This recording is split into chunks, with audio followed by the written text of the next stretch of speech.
I'm Caroline Searcy. Welcome to another week of Bred to Win. Coming up, we head across to New Zealand and profile Sword of State, a Group 1 winning 2-year-old bringing the great Snitzel blood to the famous Cambridge Stud. An update on one of the rare Group 1 winning 2 and 3-year-olds, Castelvecchio, as his first crop turn 1 and begin the build-up to the 2023 yearling sales. And Silverdale Farm's Steve Grant in Arrowfield Stud, the horse who made you love racing. All that and more, but first we catch up on the latest from the Bloodstock world in our Oz Horse News.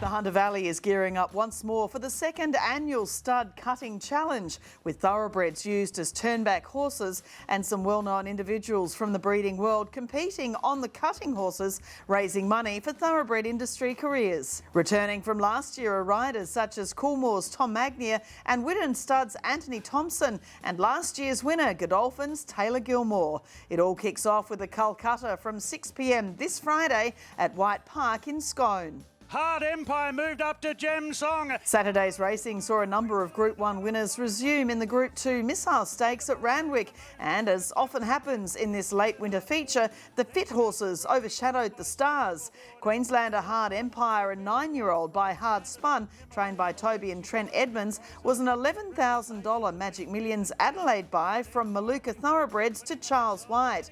He's a former winner of the Irwin Stakes in Adelaide and the George Moore Stakes over Jonker in Brisbane. Runner-up Wandabar and fourth place getter Enchanted Heart put up a great showing before the mares are sold through a special Inglis online sale on the 16th and 17th of August.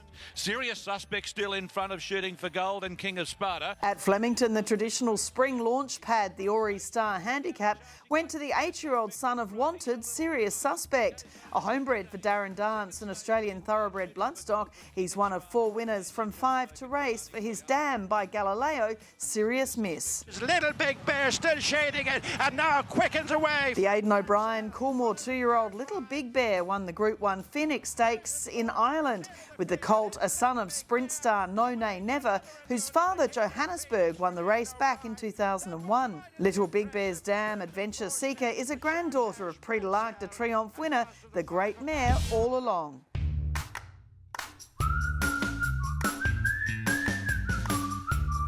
Inside the 150, Yukon 2 lengths clear. The English graduate of the week is the son of Golden Slipper winner Vancouver, Yukon, who showed the promise of more to come when he won over 1,300 metres in the Rupert Lee colours for Team Hawks. A $360,000 Inglis Easter graduate, Yukon was sold by Widden Stud to Hawks Racing in 2019, bred by Julia Ritchie's Bangalow Syndicate. He's from the charge forward mare Phantom Queen, a half-sister to Sweet Idea and granddaughter of influential Metropolitan Handicap winner Electronic. Vancouver this season moves to Woodside Park Stud in Victoria, where he'll stand for a fee of $15,400, having been bought outright by Woodside's owner Eddie Hirsch. The early August Inglis online sale offers 50% of top-class race mare Nudge, as Inglis also launched the Inglis Digital Horse of the Year award. Nudge was runner-up to Tefane in last year's Tats Tiara after winning the Pam O'Neill Stakes, and is by Fastnet Rock from Stravinsky mare Jelinski Princess,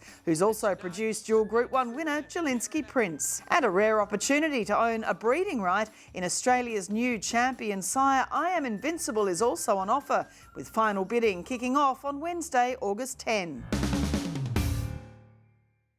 Cambridge Studs Brendan and Joe Lindsay have derived enormous satisfaction from the deeds of their star racetrack performers in the gold and black check colours, amongst them Probabile, who's retired to the farm this season. But the son of Snitzel's Sword of State is their first colt to have won at the highest level in New Zealand and retired to Cambridge, and his retirement has caused a wave of excitement across the Tasman. Sword of State and the Cambridge Stud colours wins the Cambridge Stud Al Mansour Trophy.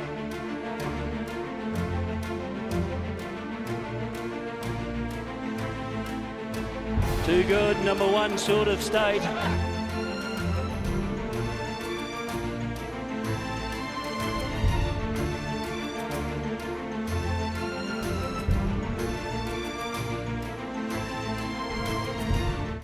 Scott, it's a wonderful time of year, isn't it, leading into a new breeding season, and so exciting to have a young stallion such as Sword of State, a Group 1 winning 2-year-old by a 4-time champion Australian sire in Snitzel. Yeah, funnily enough, I always get a bit antsy this time of year. You get in closer to the season and you just want to get on and see some of the first foals and get Sword of State out showcased to breeders, but thankfully he's been here for a little while now. He's settled in, he's parading really well, and we're looking forward to parading him for more and more breeders as we get closer to the season. Well, it is an elite Australian sire line, isn't it? I mean, you look through Danehill, Redout's Choice, who's just a wonderful sire of champion sires, and Snitzel himself. To get a Group 1 winning 2-year-old by, you know, this 4-time champion Australian sire, as I said, that's a real coup for New Zealand. Well, as you know, those like sons of Snitzel are just so hard to get hold of, and the market clamours for them really. So we're very fortunate that David Ellis purchased him as a yearling at the Gold Coast for $600,000, and we got into that Stallion syndicate. So it gave us a foot in the door,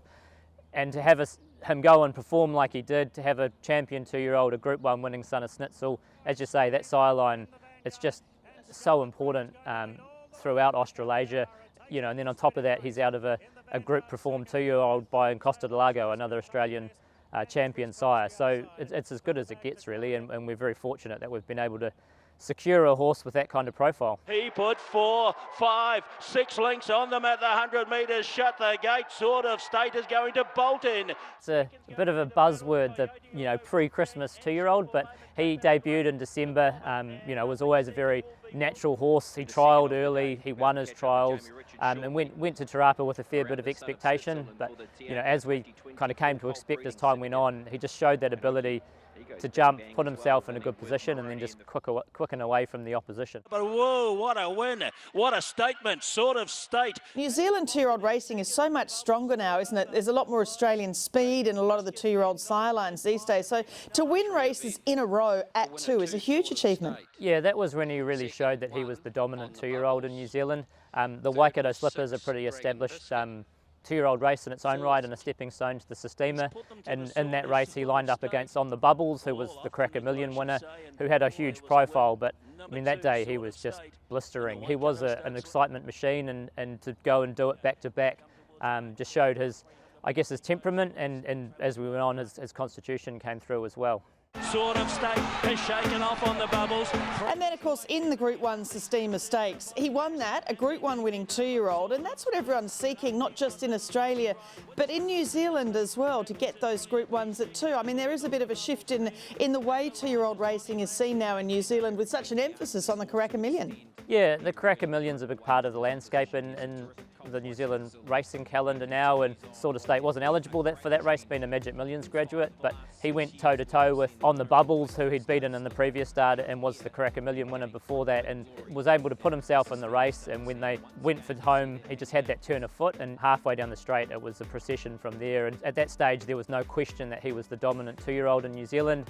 On the Bubbles certainly went on to frank that form. He won the Manawatu Size Produce, the second Group 1 we have for 2-year-olds, and I guess the shame of it was at that point we started looking towards Australia. It was that Sydney wet weather that put paid to those plans, and at the time he was second favourite, I think, behind Animo for the sires. So everyone that we spoke to, form-wise, rating-wise, said the times he'd ran, the sectionals in particular that he was able to reel off, that he was going to go to Australia with a really good chance to measure up over there. And it's just, I suppose, one of those little things that you look back and it's a shame he never really got that opportunity. He was still rated highly by Timeform. In fact, the only horses rated above him were the Golden Slipper winner, the Blue Diamond winner, and the Sires winner. A high-class 2-year-old, not just in a New Zealand sense, but he was right up there with the best that Australia had to offer. And certainly, with his pedigree again, being a son of Snitzel, he's the kind of horse that wouldn't look out of place standing in the Hunter Valley. And of course he came back. It was a wonderful win in the Al Mansour Trophy in the Cambridge Stud colours. Well, Dynastic won the Crack A Million that night from Al Mansour's first crop, but having the Cambridge Stud race that we sponsor named after Al Mansour in Brendan and Joe's colours, and to put in a display like he did, beat Imperatrice, who again, if you go through all the form for Sort of State, the horses he beat, she's another one that came back and won multiple Group 1s later in the season. So it just, everything stacks up, and that was probably the sign to us that he's back. He'd come on as a 3-year-old. And then his win in the King's Plate, a really important race for him as a stallion. Yeah, I think personally it's maybe a race that gets overlooked a little bit because it was a Group 3. But I think that was his best performance ever. And to go up against Babylon Berlin, who has, established Group 1 form, she's an older mare, running against the best sprinters in the country. He conceded 1.5 kgs to her and got into a real dogfight and showed that determination. But the biggest thing there is, he ran a tick over 108, ran one of the fastest times ever at Ellerslie. When he came back in the Gold Coast Guineas this year, he showed he could have been anything in Australia just in the winter just gone. It was frustrating because we'd gone over there hoping to get better tracks in Queensland. Initially we said we wouldn't run him on a rain affected going, and despite not liking the surface, he ran a really great race, was a whisker from adding a Group 3 in Australia to the record, gave us that enthusiasm heading into the Kingsford Smith. Again, just, the virus popped up, I think, on the Thursday the week before, and the timing was all out, and that was the last we saw of him. As much as we felt like there was more left in the tank in terms of his performances in Australia, there's no doubt he's got the credentials to be a really exciting and particularly commercial stallion prospect for us here. He's a good-looking horse, isn't he? I mean, we know that David bought him for $600,000, as you said, at Magic Millions, so he's an outstanding type. I always like it when, a stallion's been through that yearling sale process and sold well. It's an indicator that, A, it was Magic Millions, so he was a forward, mature type of yearling, correct, stacked up to all the hoops they have to jump through to make that kind of money at a sale, and I think that's always a good indicator if you're looking to breed commercially and the stock they're going to throw. But in time, he's matured and come here to stud. On top of that, I think if you talk to Jamie Richards, Mark Walker, Opie Bosson, the first thing they'll always say to you is he just had an amazing temperament. And that's something already, he's been bomb-proof. You could, have a day, someone on their first day on the job here could lead him around. He's been fantastic, really settled, and I think he offers something quite unique, a bit of injection and speed, which, sometimes we need in our families here. And again, if you're looking to, target a horse that could be a crack a million type yearling, as a son of Snitzel out of an Costa del Lago mare, we're kind of probably playing more to the Australian flavour there, which is hard to do because those horses are generally hard to attain for New Zealand. But I think he's going to offer a really precocious, mature type of horse to sharpen up the mares in New Zealand. We're very fortunate here with the investment that Brendan and Joe have made in so many respects, but one of the major things they've done is they've added 50 to 60 broodmares to the broodmare band at a very high level since we started.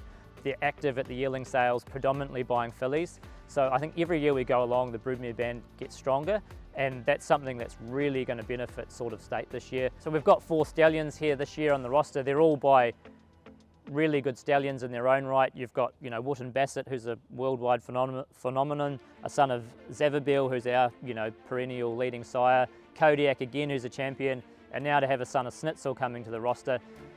They're all Group 1 winners by champion stallions. So that's, for a stud like Cambridge Stud to be at the level we want to be at, those are the kind of horses we want to be standing, and we're very proud to have a roster of those 4 horses this year. They're all young, and I think for breeders there's a huge amount to be excited about, and regardless of what you're looking to do or your mare suits, I think we've got something here that will really work. And again, with Sort of State, the standout first-year horse in New Zealand, he's got a great commercial profile for those people looking to use a first-year sire and be thinking about the sales. I think he's just the right kind of horse to be doing that with.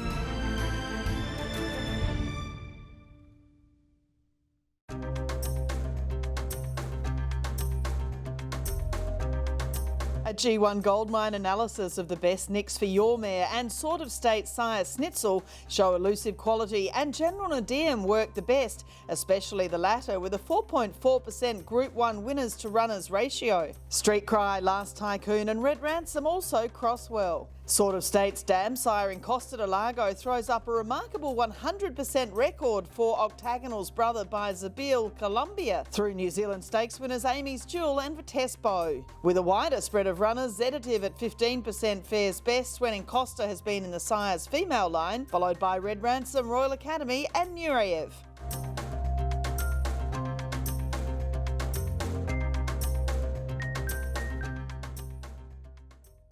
What a stunning stallion he is, and I'd almost guarantee his offspring will come to Australia and capture that elusive Group 1.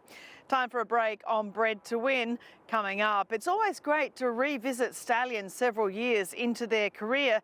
We go back and check out Castelvecchio and his yearlings growing out in the lush paddocks of Arrowfield Stud.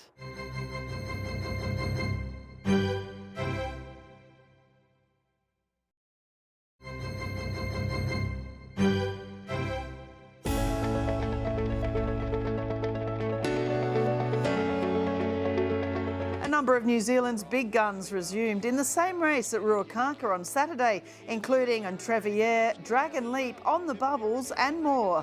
It was Tiakau's dual Group 1 winner Imperatriz for Cambridge Stud's good friends David and Karen Ellis, who was successful and on track for a big spring campaign. The daughter of reigning champion Australian sire I Am Invincible, Imperatriz was bred by Dato Yap's Raffles Dancers and sold by Beamer Thoroughbreds to David Ellis for $360,000 at the 2020 Magic Millions yearling sale. Great to see her back in action.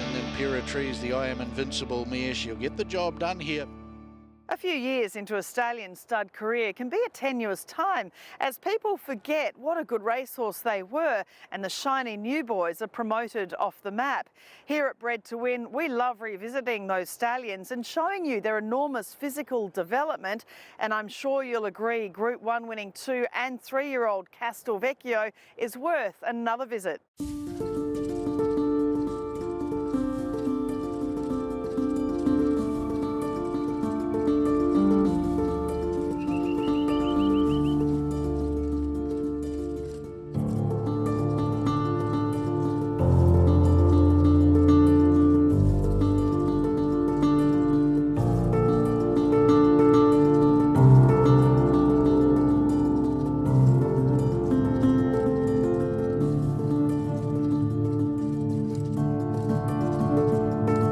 Wonderful to be here at Arrowfield Stud and looking at Castelvecchio. It's his third season, of course, now as a stallion. How do you see him? He's let down into a lovely horse, hasn't he, with the cresty sort of neck and powerful behind. What's he look like to your eyes? Firstly, Caroline, welcome back to Arrowfield. When I heard you were coming, it could only mean one time of year. The season was approaching.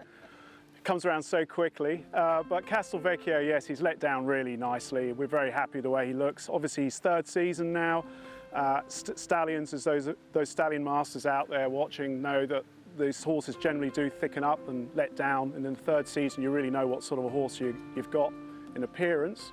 There's a lot of similarities can be drawn. I always look at horses and their pedigrees and try and figure out who they look like and where their appearances and looks come from. And for me, a lot of it's coming through on the dam line, the De Heer, particularly Deputy Minister. I just reminded myself before I spoke to you this morning and looked a little bit at his history, and I was just struck. I hadn't realised the similarities between the two horses. You know, he was a very precocious, fabulous 2-year-old champion sire in America, but a lot of substance. You can still see the Dundeel in him, but he's really let down and, you know, short coupled, real sharp looking horse. No surprise, of course, as a Group 1 winner as a 2-year-old. And of course, you know, again, exciting looking towards the yearlings that will be coming through in the yearling sale season. But the first weanlings sold so well through the sales ring. You're very happy with them. I'm really looking forward to seeing these weanlings grow out. We've got 45 of them on the farm, and the similarities are striking. They're very much a type. Very much looking forward to seeing them being presented at the sales ring next year. I think the buying bench are going to receive them very well. I particularly look forward to showing them to Octavio and Wendy Gilletta. You know, they've been part of this whole story all the way along, and I'm sure that they're going to see a lot of what they saw in Castelvecchio when he was at that age. And Castelvecchio charges away now in the Champagne. It doesn't seem that long ago since Castelvecchio was, you know, providing some huge thrills on the track for Octavio and Wendy and the Arrowfield team. And I guess, you know, it's really important to keep these racetrack performances of the young stallions front of mind. Absolutely. I mean, he was an amazing 2-year-old, and, you know, he won the coveted Champagne Stakes, but let's not forget the Millennium. You know, he looped the field that day and won with a leg in the air very easily. Showed great maturity mentally is what he showed that day. And throughout his 2-year-old year, if you remind yourselves and look at his races, you can see that there was no greenness in the way he ran. You know, mentally, he was very mature as a 2-year-old. He won his debut in January, so he was early. So that was fantastic. And then, of course, he proved that he trained on at 3. He went up against the best of his generation in the Cox plate and older. You know, he was beaten, of course, by Miss Gressieux, who was one of the highest rated horses in the world at that time, as she was. And of course, Mystic Journey and the Great Very Elegant, who's still now flying the flag for Australia overseas. And so, you know, and after that, he went on and in the autumn and won the Guineas, you know, so a very tough, consistent horse. We've spoken before about, you know, the wonderful thing that horses do is they can take you on this adventure and this journey, and sometimes internationally. As we've seen Ascot just recently, some of the Australian horses over there. And, you know, Castelvecchio is a great example of that. Octavia and Wendy and, of course, Richard Litt, you know, they're now part of the extended Arrowfield family, you know, and that's the great thing when you're buying horses from Arrowfield. We love to, you know, follow the successes. Obviously, you know, people who purchase from us and breed with us, their success is our success. So we like to, you know, embrace them into the family, and, you know, they've been very interested in Castelvecchio all throughout his time standing at stud with us. So, you know, it's been fantastic. And the High Chaparral sire line, it's becoming one of the most dominant in Australia. We're seeing So You Think, your Toronados and so many others. You know, it's dominant, you know, outside the Danehill line. And it's no surprise, of course, the way Sadler's Wells and Danehill have nicked over generations now. Sadler's Wells is, you know, I know Galileo is unfortunately no longer with us, but is an unbelievable race, Stallion. But his father before him, Sadler's Wells, you know, in my mind, I'm 35 years old now, so, you know, losing hair and teeth and all that sort of, but, you know, I'm very much Sadler's Wells at the front of my mind when I was coming up. He was an amazing stallion, and the High Chaparral now, it's a dynasty. And Dundeel, I think, is going to establish his own dynasty. You know, he's got Castelvecchio and Super Seth, who I hear is doing very well in Waikato Stud, and they're doing a great job with him. But it's a dynasty. And with a horse like Castelvecchio, he's a complete outcross. He's so easy to breed to. And what I've seen, the consistency of his foals as types, is that I know the mares that have gone to him.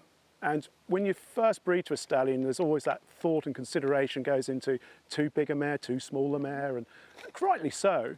But what I've seen with the Castelvecchios is similar to what I've seen with the Dundeels, is it doesn't really seem to matter too much. He's very consistent in what he's leaving.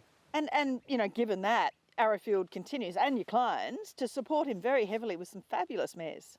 Yes, well, he's had 248 mares, I understand, up to this point. We've got 40 mares that we have ourselves and with clients as well in partnership that are expecting foals this year. And I'd just like to say now that anyone who's got a mare in foals at Castelvecchio this year, you won't be disappointed. They're lovely, lovely types. Also this year we're going to be sending 38s. We're backing up. We're conviction breeders at Arrowfield. You know, we're well known for that. Our strength, I've always said, is yes, we've got some lovely stallions, but our strength is our broodmare band. And so we've got some lovely, lovely mares going to him this year, including Politeness, Group 1 winner, Kabedi, Group winner, the sister to Lankan Rupee, some really good mares. So we're going again. And it is a tricky year for a young stallion, isn't it? The third year. So as you say, he's covered good numbers, the 248.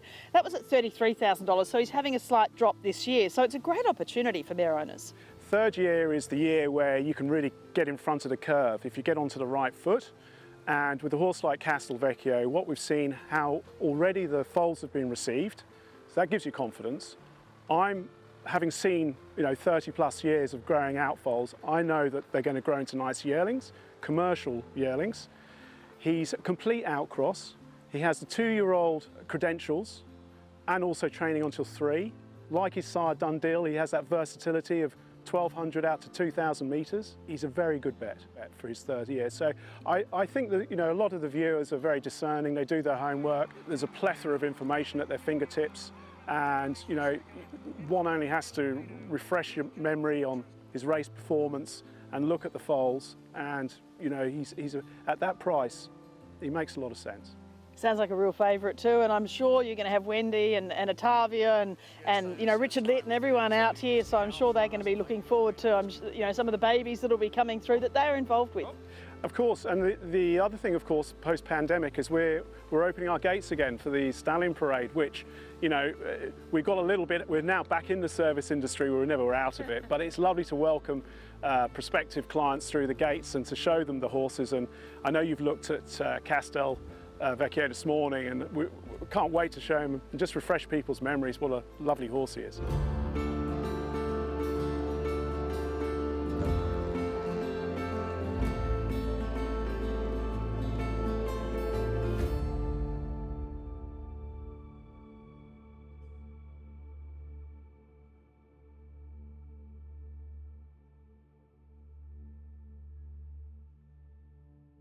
He's a magnificent stallion, and so many people are looking forward to the yearling sales in 2023. Coming up on Bred to Win, Silverdale Farm's Steve Grant with a flying filly of the 1980s in Arrowfield Studs, the horse who made you love racing.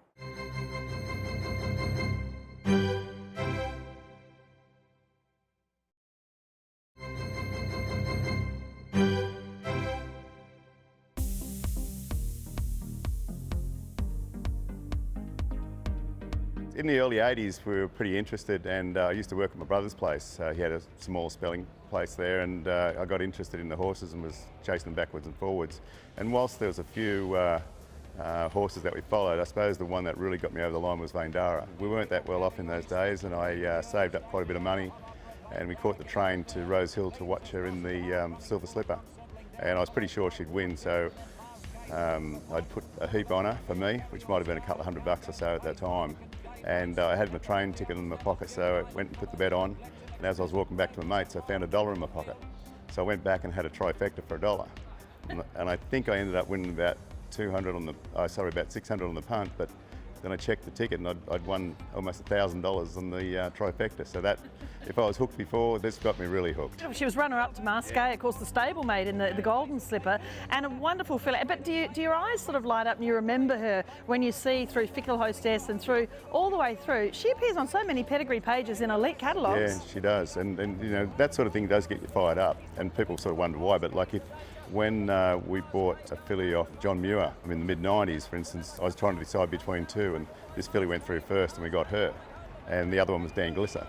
And I always look at those catalogue pages as they go through with her on the page, and that, yeah, it does fire you up and keeps you looking. That is Bred to Win for this week. Join me again next week as we feature Thoroughbred Breeders New South Wales with a great leadership course aimed at retaining staff in the breeding game. That and much more next week. I'm Caroline Searcy. I'll see you then.